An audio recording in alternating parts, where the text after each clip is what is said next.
한국에서 30시간을 날아야만 도착할 수 있는 곳. 우리와는 지구 반대편, 시간도 계절도 반대인 국가.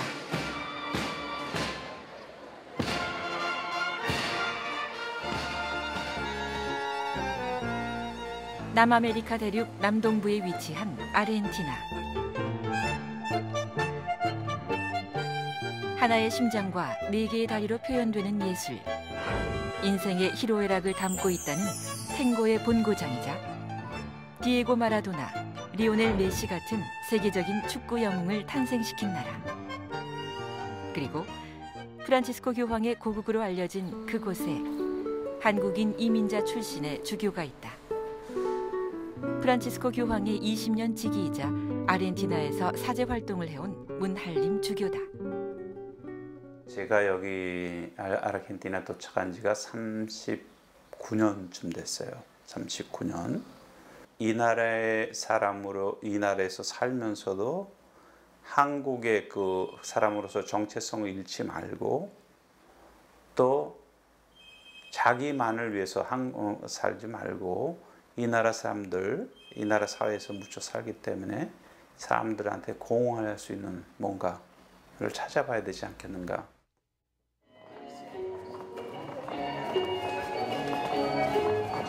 머나먼 타양에서도 한민족의 정체성을 지키며 저력을 보여주고 있는 이들. 탱고의 나라에서 탱고로 주목받고 있는 유수정 씨도 그중 한 사람. 제가 그러니까는 지금 여기에서만 10년인데 탱고를 출 때마다 그다음에 누구랑 추든지 출 때마다 늘 새롭게 느껴져요. 그게 그러니까 만약에 뭔가를 시작하고 배워서 어느 정도 돼서 난 이게 됐다 이런 느낌이 아니라 그러니까 예를 들어서 지금 밀론가에서 탱고를 춘다 하더라도 출 때마다 새로운 느낌이고 그다음에 공연을 할 때도 마찬가지고 그러니까 언제나 늘 어떤 새로운 느낌을 줘요. 가르치는 일도 행복하세요? 네, 재밌어요. 가르치는 일도 재밌고 공연하는 것도 재밌고. 네. 이민자의 나라라 불리는 남미 대륙의 중심 아르헨티나. 이 낯선 땅에 우리 민족이 첫 발을 디딘 지 어느덧 50년이 흘렀다. 1965년 78명의 한인 영농 이민단으로 시작한 아르헨티나의 한민족은 현재 3만 명을 헤아린다. 이민 1세대가 라마르케 허허벌판에서 맨주먹으로 흑벽돌집을 짓고 땅을 개간해 리틀 코리아를 이루기까지. 미지의 땅, 지구 반대편 아르헨티나의 한인 이민 반세기. 우리 민족의 이야기를 만나본다.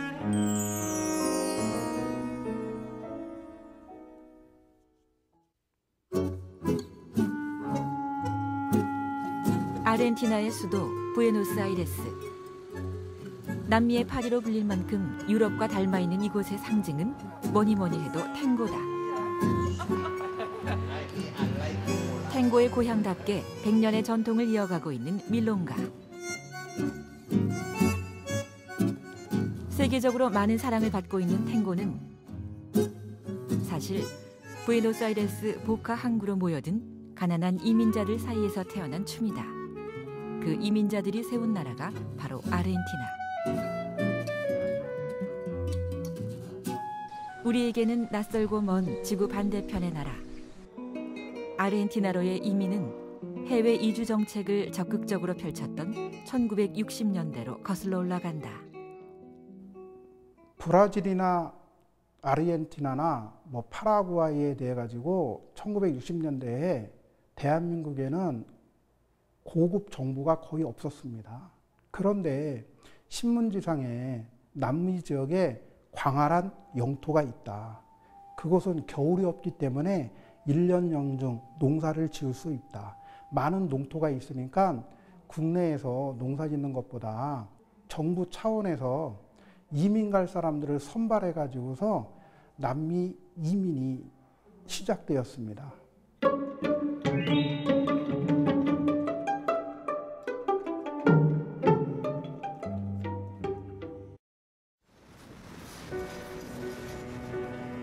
부에노스아이레스에서 약 1150km 정도 떨어진 리오네그로주의 라마르케.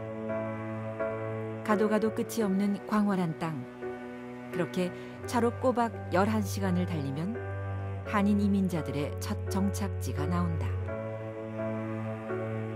주정부 소유의 황무지를 개척하기 위해 부산항을 출발한 1차 영농 이민단. 대한민국 정부가 수립되고 해외 이주법이 제정되면서 국가 차원의 이민이 이루어지기 시작한 것이다. 그럼요. 아주 생생하게 나죠. 제가 한국에서 국민학교 4학년 1학기급 마치고 쉬다가 여기로 왔는데 그때가 나이가 12살. 설렘과 두려움을 안고 1966년 2차 영농 이민단으로 지구 반대편에 도착한 은명희 씨 가족.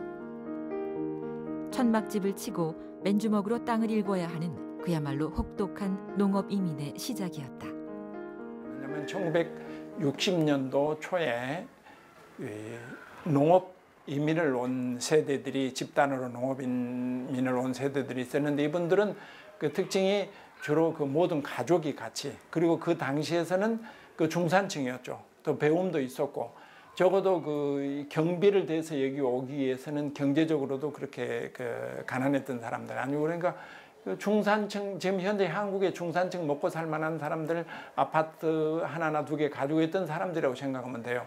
그런데 그 사람들이 왜 왔느냐? 그때 이제 그 농업이민이라는 그 내용을 가지고 왔긴 하지만은 농사를 짓는다는 것보다는 좀 더 넓은 세상을 한번 가보겠다. 그리고 그 내면의 안에는 그 한국의 그 굉장히 각박한 세상 그런 것을 좀 더 벗어나고 싶다 하는. 그때 당시 이제 우리 농민들은 농업 국가였습니다. 사실은. 그러니까 어떤 넓은 농지, 큰 땅에 가서 넓은 농지를 소유하고 대농이 되는 걸 어떤 그런 막연한 꿈을 갖고 있었어요. 그러면 내가 부지런한 어떤 열심히 노력만 한다면 어떤 그런 가정하에서 꿈을 품고 있었던 게 이제 현실적으로 그렇게 된 거죠. 그래서 남미는 그 브라질도 그렇고 파라과이도 그렇고 특히 그 아르헨티나 같은 경우는 그 대평원이 그 라팜파라는 대평원이 있습니다. 아무리 정보가 없었다 하더라도 어떤 그 초중등 교육을 받았으면 그 지리 시간에 그런 라팜파라든가 포도주가 생산이 많이 된다든가 이런 거는 우리 저도 배운 기억이 있으니까 그래서 이제 그런 정보를 통해서 막연하게 꿈을 품고 있었던 거죠. 리오네그로 주정부로부터 400헥타르의 토지를 무상으로 제공받았지만 황무지 개간은 쉽지 않은 일이었다. 결국 1, 2차 이민단 대부분이 농장 개척을 포기하고 부에노스아이레스로 철수하기에 이른다. 제 생각 같아서는 저희 아버님께서는 한국에서는 사업을 하셨지만 여기 와서 일단은 농부로서 내 평생을 한번 이 땅에 내가 몸바치겠노라는 그런 신념을 가지고 계셨던 것 같아요. 그랬기 때문에 이 한국 분들이 오셔가지고 과일 나무를 심은 사람이 저희 아버님하고 김광지 씨 분이 없으세요, 거의. 그러니까 다른 분들은 그러니까 1년 농사 같은 걸로 농장을 운영을 하셨지만 저희 아버님은 길게 보고 과수원을 시작하신 거예요. 리오네그로 강가 은하수 농장 마당 한켠에는 한인들이 세운 기념비가 서 있다. 이민 1세대의 땀과 눈물겨운 노력이 녹아있는 기념비. 그리고 그 뜻을 잊지 않기 위해 50년 전 이민자들의 임시 숙소였던 건물은 한인 이민 역사 전시관으로 운영 중이다. Los motivos por los cuales vinieron a Lamarque, a Río Negro, los hermanos coreanos es porque la provincia de Río Negro en todo todo el territorio argentino es la más parecida en cuanto a clima con Corea. Entonces, para que no sufrieran los hermanos coreanos el tema del clima y pudieran adaptarse más rápidamente, por eso se eligió Río Negro y por eso se eligió Lamarque, que estamos en el centro de Río Negro. Ese es uno de los motivos por los cuales vinieron. Y aparte por la disponibilidad de tierras que había en ese momento, ¿no? Era bueno para la Argentina por dos motivos. Primero, para ser solidarios con un país hermano que estaba pasando dificultades, y segundo, para traer agricultores coreanos que pudiesen trabajar la tierra y a su vez enseñar la tarea de cómo se podía hacer, porque había muchas tierras ociosas. Entonces, creo que esos fueron los dos motivos por los que los hermanos coreanos pudieron, el gobierno argentino y el gobierno de la ONU, de Naciones Unidas, decidieron ofrecer este espacio para los coreanos. 특유의 성실함과 부지런함으로 아르헨티나 사회에 뿌리내리기까지 대다수가 도시 출신의 중산층이었던 1세대들의 삶은 비참하고 참담한 파란만장 그 자체였다. 초기 이민자들을 정의한다면 방치된 이민자들이었다. 그렇게 봅니다. 예. 왜 그러냐면 우선 그 정부로부터 어떤 받은 혜택이 거의 없었다는 거예요. 초기 올 때까지만 해도. 그분들이 여기를 와가지고 너무 정보가 없었기 때문에 거리상으로도 워낙 멀지만은 한국에서 여기가 제일 멉니다. 거리상으로도 멀지만 정보가 전혀 없었어요. 기껏 가져온다는 게 뭐 씨앗도 물론 가져왔고, 우리 한국에서 쓴 농기구 가지고는 현실적으로는 여기서 농사를 질 수가 없습니다. 그게 결정적으로 그분들이 농장에 들어가서 개간을 했지만은 끝까지 성취를 못하고 이루지 못하고 농장에서 나오게 된 결과였죠.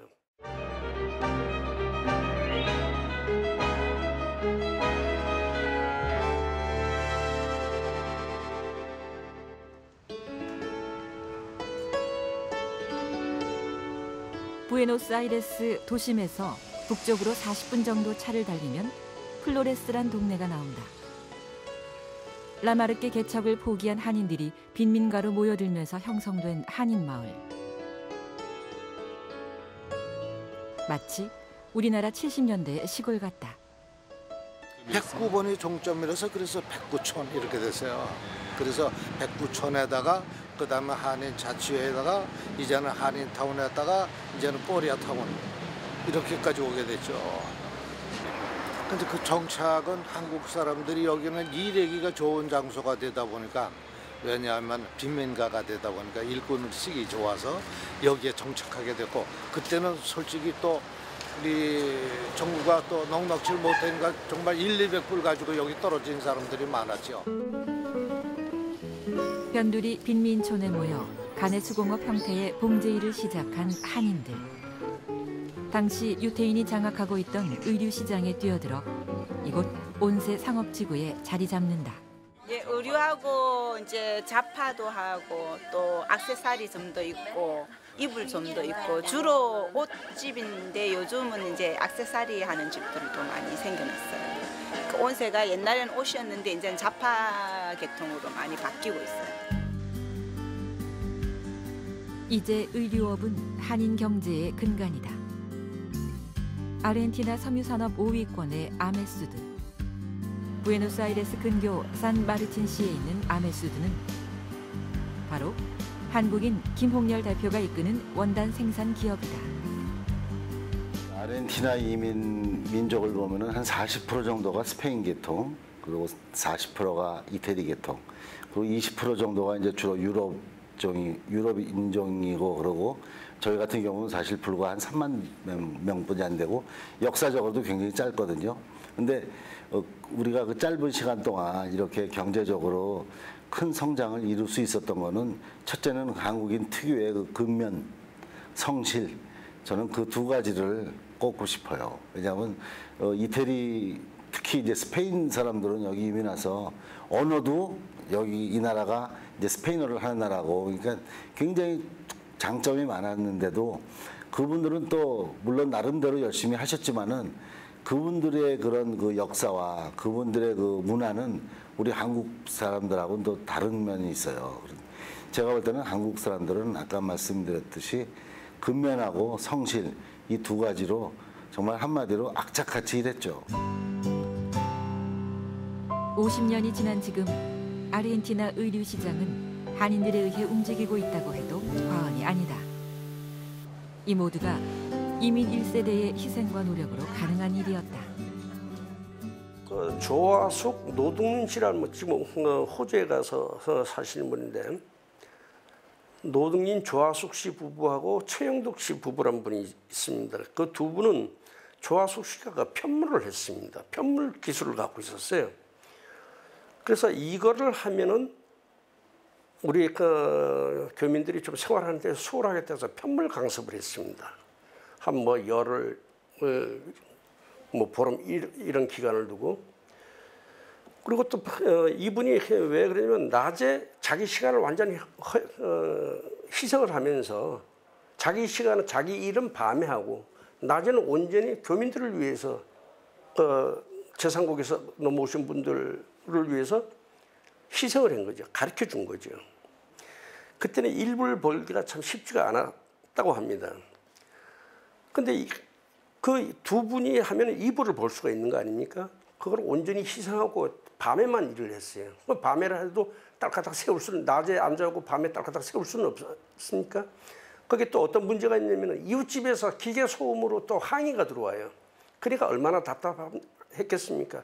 그러면서도 그거를 상당히 오랫동안 3, 4개월 동안 계속 그걸 했다는 게 6개월까지도 이렇게 동포들이 계속 들어오면 그걸 이제 우선 일거리는 확보가 돼 가니까 그렇게 가르쳐줬어요. 그래서 나는 그분들이 참 그분들도 물론 상당히 큰 선구자이지만은 참 그런 희생, 이웃을 사랑하고 어떤 그 동포들을 사랑하고 이웃을 배려하는 그런 정신만큼은 다른 어떤 그 미국이나 호주 어떤 선진국 쪽의 영어권의 그 이민지에는 찾아볼 수 없는 겁니다. 아르헨티나 최대 규모의 의류도매상가 아베자네다. 초창기 정착지였던 백구촌과 온세를 벗어나 한인들은 새로운 의류 시장을 형성했다. Y hace como 10 años. Sí. Es mi principal proveedor. La gente reconoce la marca y la busca. En mi local, yo soy de Córdoba. De Córdoba. Y mi clienta busca el núcleo. Se han posesionado mucho en el rubro. Tienen buena mercadería, están al toque con la moda, digamos. fundamentalmente eso. 이 의류 도매 시장에서는 그러니까 어떻게 말씀드리자면 지금 아베자네다 상가라는 게 남미에서 최대 규모의 도매 상가로 볼 수가 있는데요. 이 최대 규모의 도매 상가에서 한인들이 차지하고 있는 그 점유율이 50% 이상이 되니까요.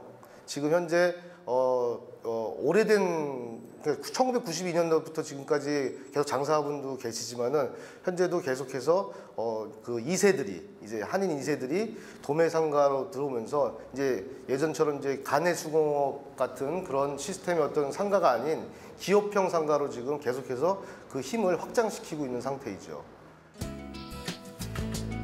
우리로 치면 동대문 시장인 셈인데 최대 규모의 의류 도매 상가답게 아르헨티나 각 지방 도시에서 달려온 도소매 상들로 아베자네다에는 하루 종일 손님들의 발길이 끊이질 않는다.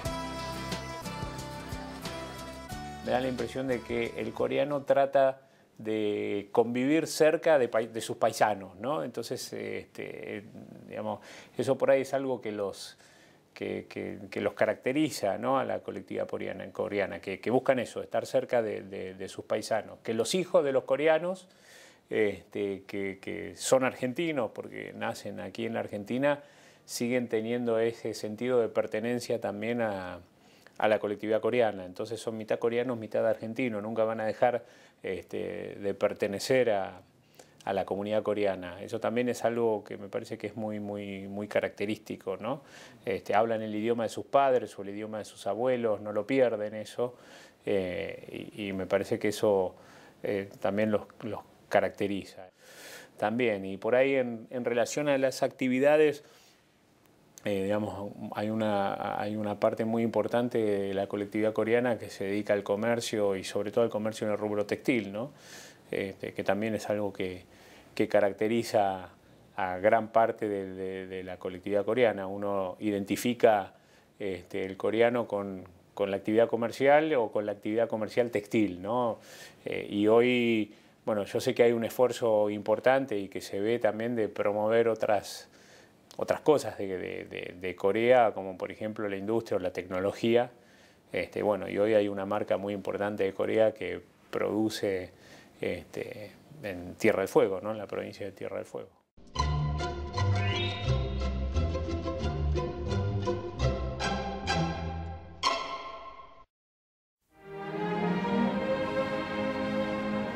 지구의 땅끝 마을이자 아르헨티나의 최남단. 부에노스아이레스에서 아르헨티나의 끝자락 우수아이아로 가는 길은 예상대로 쉽지 않았다. 핀델 문도. 세상의 끝이라 불리는 이곳에 한국인이라니. 이들은 여기까지 어떻게 오게 됐을까? 근데 처음에 이제 우리 아버님은 한국에서 국어 교사였었기 때문에 이렇게 좀 감성적인 것 같아, 성격이. 그래서 이제 꽃을 봐도 그때 당시에 야 아침에 꽃하고 인사하고 꽃 보면서 저기 뭐 하면 꽃이 반겨준다. 그래서 저는 그런 걸 이해를 못했죠. 근데 이제 그때 당시에 이제 이게 자연이 좋고 꽃이 좋아서 항상 이게 그런 현실하고는 안 맞죠. 사실 그때 한국 사람들이 이민 와갖고는 다 빨리빨리 저거 하려고 그러는데 우리 아버님은 글쎄 농업국가에 왔으면 농사를 져야지. 척박한 환경 탓에 죄수들의 유배지였던 우수아이아. 더 갈 곳이라고는 남극 대륙밖에 없는 정말 지구의 끝인 곳이다.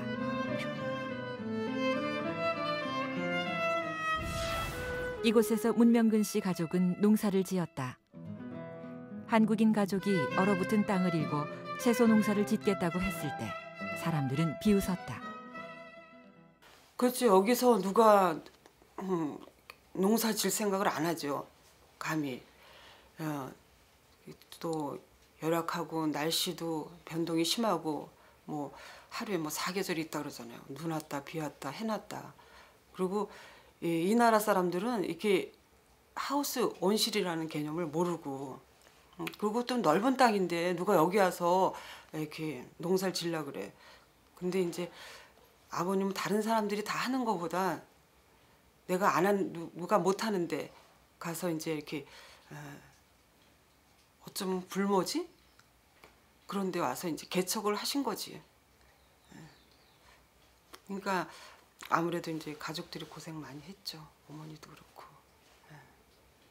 우리 할아버지가 1993년에 돌아가셨으니까 제가 한 살 정도 92년에 태어났어요. 저는 한 살 정도 있었어요. 그때 할아버지는 잘 모르는데 할머니한테 그렇게 이야기를 많이 들으셨거든요. 할아버지 대해서. 원래 우리 아버지 꿈이 아들을 대학을 보내서 대학을 졸업한 후에 여기 우사야 돌아와서 이렇게 좀 호강시켜주거나 아니면 도와주거나 그런 생각도 하셨는데 우리 아버님이. 왜냐면 우리 아버지가 보너스아이레스에서 2년 동안 공부하셨다가 여기로 돌아오셨대요, 우사야로. 왜냐면 우리 할머님이 하시는 말이 우리 할아버지는 진짜 머리는 진짜 좋은 분이셨는데 근데 일을 그렇게 잘 안 하셨대요. 이렇게 아니 일을 마무리를 안 지고 크게 벌려놓으시고 일을 너무 크게 벌려놓으시고 그리고 일꾼들을 사용하셨기 때문에 근데 그때 우리 할아버지가 마무리 잘 못하셨대요. 이렇게 농장 일을. 그래서 우리 아버지가 이렇게 22살 때 여기 우사야 한번 방학으로 오셨는데 할아버지가 그렇게 그러신 거죠. 그때 이렇게 한번 여기 도와달라고 여기 일을. 그래서 우리 아버지가 3년 동안만 여기서 이렇게 지내면서 좀 도와드리겠다 그랬는데 근데 3년이 지나고 나니까 이게 일이 끝이 없는 거죠. 원래 그렇게 우리 아버지도 보너스아이레스로 돌아갈 수도 없고 그러니까 여기에서 생활하시게 된 거죠. 그때부터. 해군으로부터 땅을 빌린 문명근 씨는 한국식 비닐하우스 재배로 채소 농사에 성공한다. 암으로 세상을 뜨기 전까지 그의 가족은 이 머나먼 동토의 땅에서 기적을 키워냈다.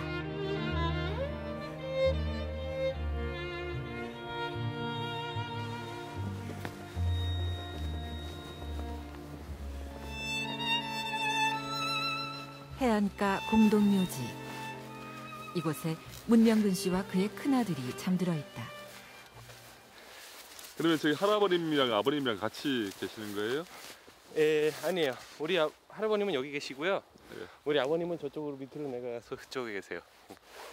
나중에 왜냐면 함께 같이 못 오시려고 그랬는데 근데 시에서 한 시간을 좀 지나야 된대요. 그러니까 돌아가시고 나서 그때는 나중에 다른 데를 모셔야죠. 두 분 다.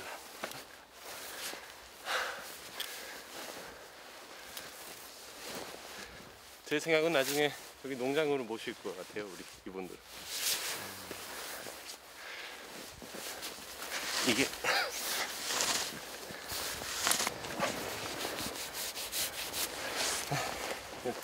이제 여기 추운 데서 문명근. 남미 대륙 끝에 잠든 한국인. Al primer pionero coreano del fin del mundo. 그러니까 한국에서 처음으로 여기 이 섬을 밟으신 분이 우리 할아버님이에요. 이렇게 한국에서 오신 분 중에서. 그러니까 우리 할아버지 위해서 우리 아버님이 이렇게 만들어줬어요 이걸. 그래도 우리 아버님이 우리 아버님 것도 이렇게 제가 만들어줘야죠 나중에. 이렇게. 그 생각만 이렇게. 좀 마음이 무겁네요 지금 이렇게. 우리 아버님도 이렇게 꿈도 있었었는데 근데 우리 할아버지 하고 가족 때문에 여기서 이렇게 추운 데서 지내셨으니까 고생도 많으셨을 테고 제가 그때도 이렇게 큰 도움도 못 드린 것도 진짜 마음에 진짜 이렇게 무겁네요.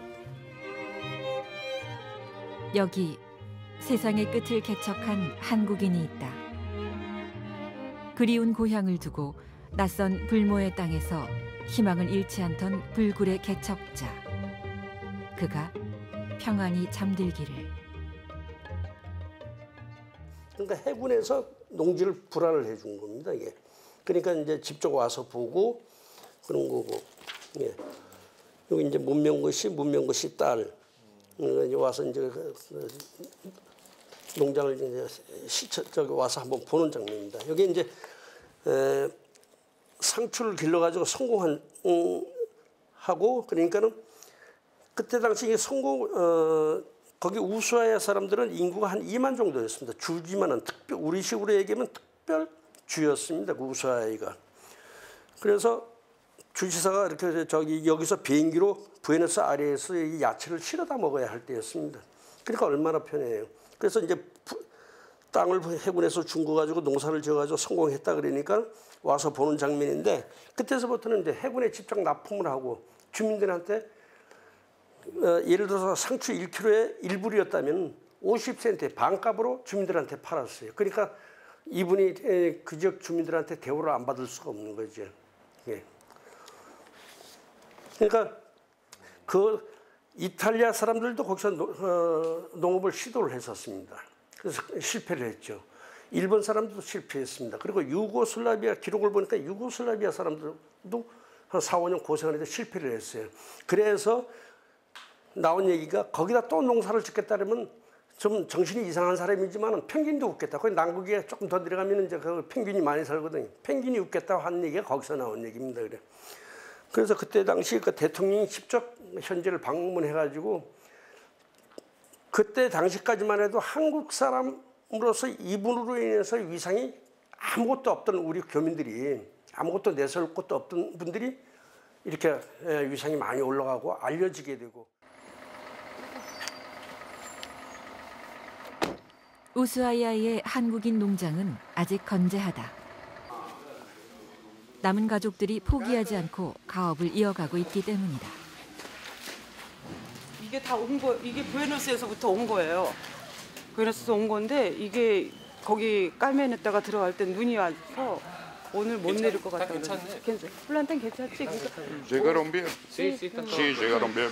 Estuvo bien el tiempo. 음. Buenos Aires recorrió 3.500 kilómetros el camión. Esta carga salió el día viernes y llegó hoy a la mañana a Ushuaia. 채소 대신 고소득 작물인 원예 농사에 집중하고 있는 가족들. 이제 이 꽃들이 자라 올봄 우수아이아를 수놓을 것이다. 여기 우수아이아는 봄이라도 눈이 오고 추워요. 해도 없고. 그래서 이제 부에노스 근교에서 한 3,900 떨어진 데서 갖고 와서 이제 팔면서 우리 집에서 이제 모종 키워가지고 여름에는 팔죠. 첫 번째는 이제 부에노스에서 갖다가 팔기 때문에 여기 지금 홀레 때 트람포르 때 이게 택배로 가져오는 거예요. 한 3,900 떨어진 데서. 그래서 이 가져오니까 아무래도 이게 그 택배비도 비싸고 그래서 좀 여기가 부에노스보다 비싸요. 꽃값이. 어떤 것 같아요? 잘 왔으면 도착했어요. 예, 날씨가 추워서 잘 왔어요. 이게 여름에는 이게 이렇게 가져오질 못해요. 오면서 상하기 때문에. 그래서 여름에는 우리 집에서 키워갖고 하고 지금 이제 봄이니까 부에노스에서 갔다가 처음에는 이제 팔죠. 가족들이 운영하는 농장. 농한기, 겨울에도 맘 놓고 쉬지를 못하는 게 원예 농사다. 겨울이라 이게 눈이 쌓이니까 여기가 어두워가지고 햇빛이 없어서 우리가 이렇게 모종을 이렇게 씨 뿌렸어요. 여기 해갖고 요거를 이제 살짝 심어가지고 여기 땅에다 심어가지고 이거 씨 뿌린 거거든요. 씨 뿌려서 나온 거고 요거를 이제 해갖고 밭에다 심어가지고 요걸 해서 파는 거야. 요거는. 그 옛날 척박한 길가에 핀 민들레를 보고 채소를 심었던 문명근 씨. 요거는 페추니아. 한국인 가족의 땀과 눈물이 결국 자양분으로 남았다. 여기는 거진 여름 끝자락에도 손님들이 많아요. 그때 오히려 봄보다. 그러니까 여름에 이제 한창 이제 이렇게 꽃들이 잘 되니까 부에노스 같은 데는 더워서 펜지 같은 게 없어요. 근데 여기는 여름 내펴요. 그게. 그리고 꽃이 추워서 그런지 꽃이 선명하고 이뻐요. 색깔도. 그래서 여름에 손님이 많아요. 관광객도 많은데 그때 이제 여름 손님이 많죠. 그 시어머님께서는 지금 어디에? 제 어머님은 이제 겨울에는 여기가 너무 춥고 저거 하니까 이제 부에노스 가 계세요. 가 계셨다가 이제 10월 달에 그쯤에 오셨다가 한 3, 4월 달에 이제 부에노스 가시고. 부에노스아이레스의 딸내집에 가 있는 고 문명근 씨의 부인을 만났다.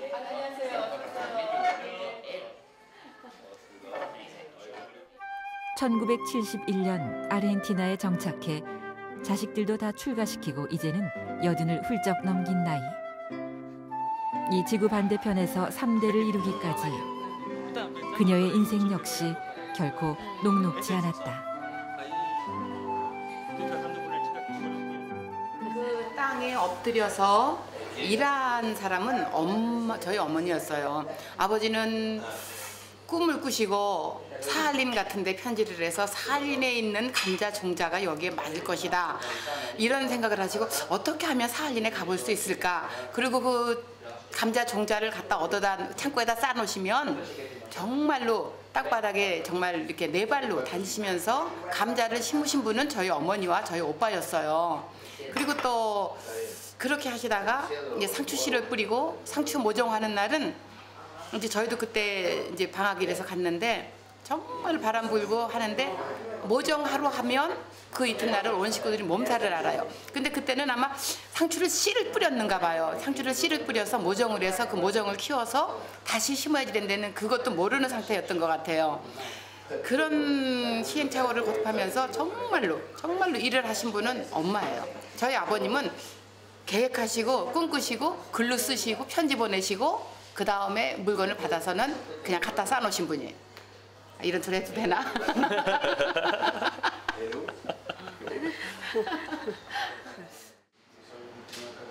어떤 생각으로 하고 살았는지도 모르겠고 애들이 어느 날 그래요. 엄마는 무슨 재미로 살아?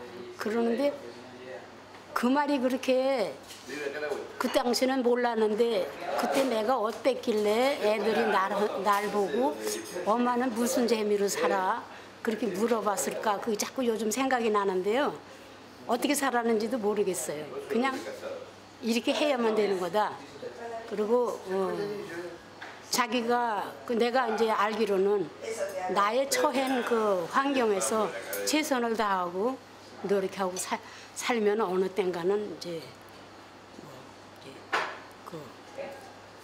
내가 이루던 생각하던 모든 거 이루어질 것이다 하는 그런 막연한 생각도 이렇게 해야만 되겠다. 그러고 그냥 뭐 살았는데 이제 와서 그게 뭐 이렇고 저렇고 그렇지 그 당시에는 그런 거조차 생각할 적이도 없었고 바라는 거기 때문에 그저 그 할아버지가 그러니까 읽어놓은 그거를 언제나 할아버지는 이런 걸 가르쳤어요. 너희들은 대한민국의 1등 국민이다. 어디 가서 싸우지 마라. 그런 일 하지 마라. 그러나 비굴하지 마라. 이제 애들한테도 이제 그런 걸 이제 얘기를 해주셨는데. 돌이켜 보면 힘든 나날이었다. 그래도 이렇게 담담하게 이야기를 풀어놓을 수 있는 건 함께 이겨낸 가족이 있기 때문이리라. 대학에서 영화를 전공하고 있는 외손자가 문씨 가족의 이민사를 영화로 제작 중이다. 가족의 지난 30년의 세월이 영화처럼 흘러간다. Con todo lo que grabé de mi abuela, que hicimos un viaje a Ushuaia y estuvimos ahí 2 semanas, tratar de hacer un documental de 1 hora que se pueda más que nada estrenar en Ushuaia, porque yo siento mucho que en Ushuaia no se sabe la historia de estos coreanos que están desde que antes que existe Ushuaia y de pronto eso no se sabe y no es algo que no debería saberse, es algo que debería saberse. Y además también quisiera que se estrene en Corea porque es una historia que también los coreanos deberían saber en Corea acerca de una familia que está del otro lado del mundo y que está ahí hace 40 años y que son cosas que no hay que olvidarse que pasaron. 아르헨티나 지구 반대편 그곳에 문씨 가족이 있다. 외롭고 척박한 낯설고 물선 이 땅에 한국인의 뿌리를 내리고 치열한 삶을 살아온 그들. 고된 행보를 이겨내고 한민족의 저력을 유감없이 발휘하며 세상의 끝을 개척한 불굴의 개척자. 그들은 자랑스러운 우리의 역사다.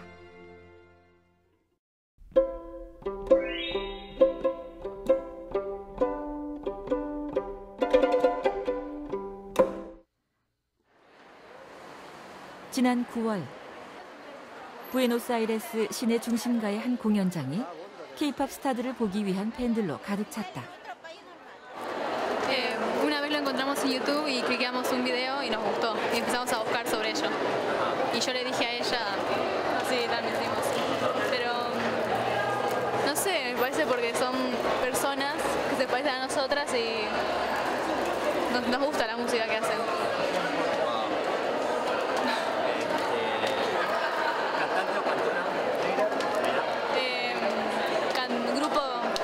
EXO, sí, el mismo, es el mismo.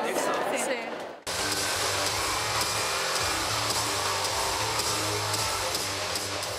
지구 반대편 아르헨티나에 K-팝이 울려 퍼진다. 50년 전 호미와 낫을 들고 왔던 우리 민족이 50년이 지난 지금 문화와 예술로 사랑받으며 한류 열풍을 일으키고 있는 것이다. 아르헨티나 팬분들께서 정말 열정적으로 응원도 많이 해주시고 노래를 너무 즐겨 들어주시고 그리고 그 음악을 진심으로 즐긴다는 그 느낌을 받았기 때문에 저도 정말 만족스러운 공연이었고요. 저 또 한 번 아르헨티나에서 공연하고 싶습니다.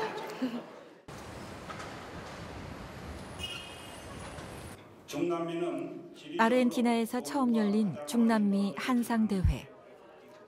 국내외 경제인과 기업의 교류를 위해 브라질, 파라과이, 칠레 등 중남미에서 활약하는 한인 경제인들이 한자리에 모였다. 이 50년의 이민 역사가 저는 성공했다고 봅니다. 비록 처음에 농업 이민으로 시작했지만은 어쨌든 지금 이 땅에서 우리 3만의 동포들이 각자 분야에 대해서 성공을 했고 그래서 자녀들도 잘 키우고 있습니다. 앞으로 그러면은 50년을 어떻게 해나갈 것이냐에 대해서 여러 가지 생각이 많이 있습니다. 지금까지 이민 1세대는 그야말로 어려운 과정을 겪어가면서 여기서 자기의 삶의 터전을 일궜습니다. 그래서 이민 1세대는 어느 정도 자기의 역할을 다했다고 저는 이렇게 평가를 해봅니다. 그런데 앞으로 이제는 이민 1.5세대, 2세대, 3세대들이 이 한인 사회를 발전시키고 이 나라 경제에도 기여할 수 있는, 기여해야만 하는 그러한 시점이 됐다고 저는 봅니다. 개발도상국 중 가장 큰 소비 시장을 가진 중남미 지역은 마지막 남은 기회의 땅으로 꼽힌다. 그렇기에 중남미 시장의 네트워크를 구축하기 위해서 온 무역사절단의 기대감은 클 수밖에 없다. 우리 중남미 지역은 우리 한국에서 보면은 지구 정반대편에 굉장히 먼 거리에 있습니다. 먼 거리에 있으면서 실제로 이제 광물 자원이라든가 에너지 자원 그리고 농축산물이 풍부히 생산되고 아주 살기가 좋은 고장이고 경제적으로도 저희들이 브라질과 아르헨티나 그리고 콜롬비아를 이번에 세 나라를 선택했는데 이 지역이 중남미 지역의 경제를 선도하고 있습니다. 따라서 여기에 앞으로 저희들이 활발히 교류를 해서 우리 경산 지역 나가서 우리 대한민국의 무역을 정대하는 그런 좋은 기지가 되지 않을까. 2015년은 아르헨티나 한인들에게 더욱 특별한 한 해다. 이민 50주년을 기념하기 위해 조직위원회를 구성하고 준비가 한창인 상황. 대한민국에서 가장 먼 지역에 위치하고 있지만도 브라질, 파라과이는 원래 우리하고 같이 50년이고 브라질은 52년째인데 그래도 우리가 이 멀리 다른 나라에서 살지만 항상 우리 대한민국은 잊어본 적이 없다고 자부를 하고 생각합니다. 우리 50주년이니까 우리 모든 교민들이 우리 또 이민 선조들을 또 기념하면서 모든 사람들이 50주년 우리 한번 큰 잔치를 한번 만들어 보자. 그래서 우리 교민들의 위상이나 발전된 모습, 또 한국의 또 여러 가지 발전된 모습을 이 기회에 한번 보여주고 또 우리 2세들이 잘 정착할 수 있도록 우리 하여튼 잔치 한마당을 만들어 보자. 그런데 다 공감하는 것으로 많이 또 교민들이 그렇게 생각하고 있습니다. 이게 멀수록 가까이 계신 분들은 미국 같은 데는 뭐 동남아 같은 데는 한번 비행기 타면 가지만은 여기는 그렇게 쉽게 갈 수도 없고 뭐 30시간이 넘는 비행 시간을 해서 가기 때문에 사실은 멀기 때문에 이 그리워하는 마음이나 이 고국을 향한 어떤 향수나 고국을 뭐 한마디로 말하면 좀 그렇지만 애국심이라 그럴까요? 그런 게 훨씬 더하죠. 그만큼. 네.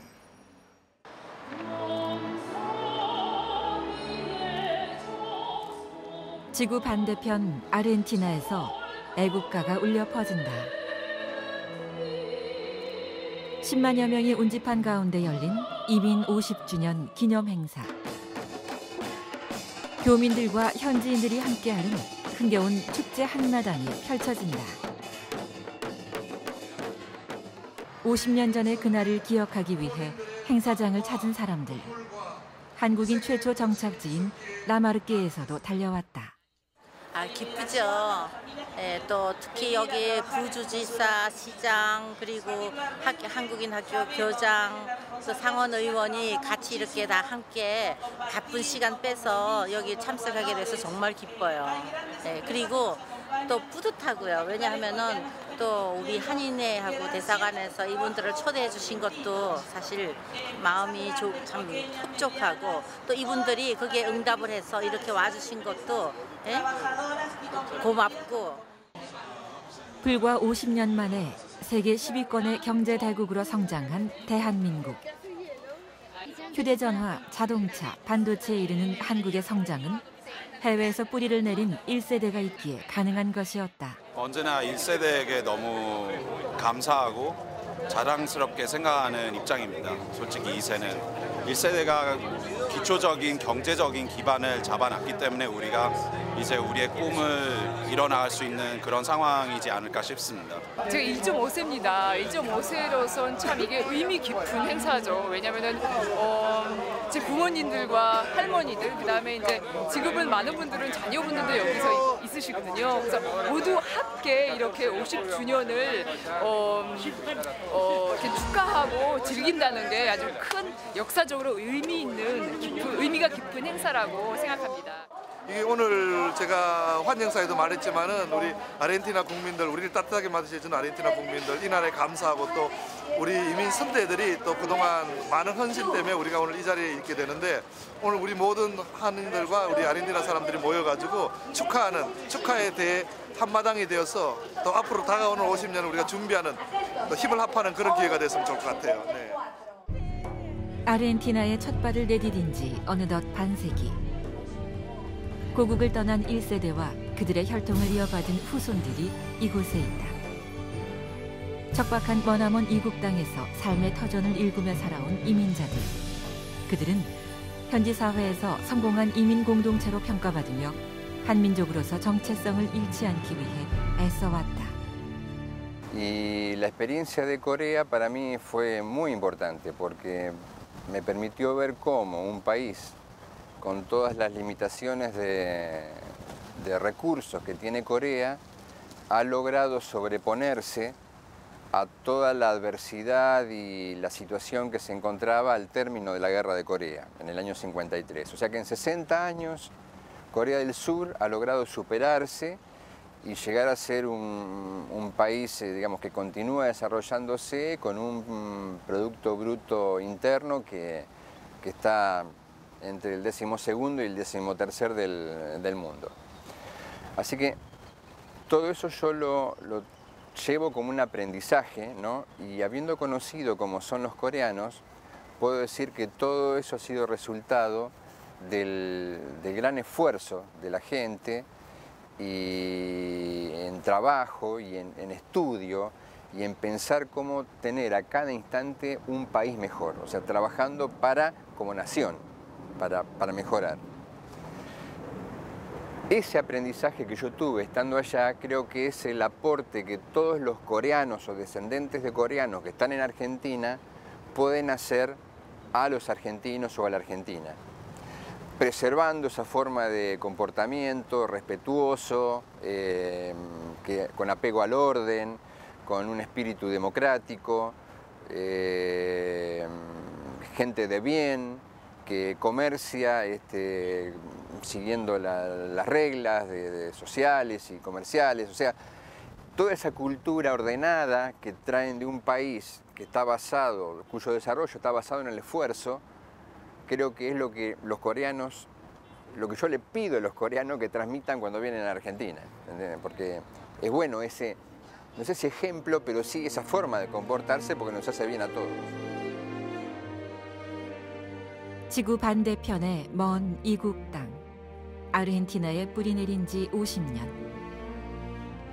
언어와 문화의 장벽을 넘어 굴곡의 세월을 살아온 우리 민족이 이곳에 있다. 광복 70년, 한민족의 긍지를 가지고 고국을 그리워하며 오늘날에 이른 한인들. 그들이 바로 우리의 이산가족, 디아스포라다.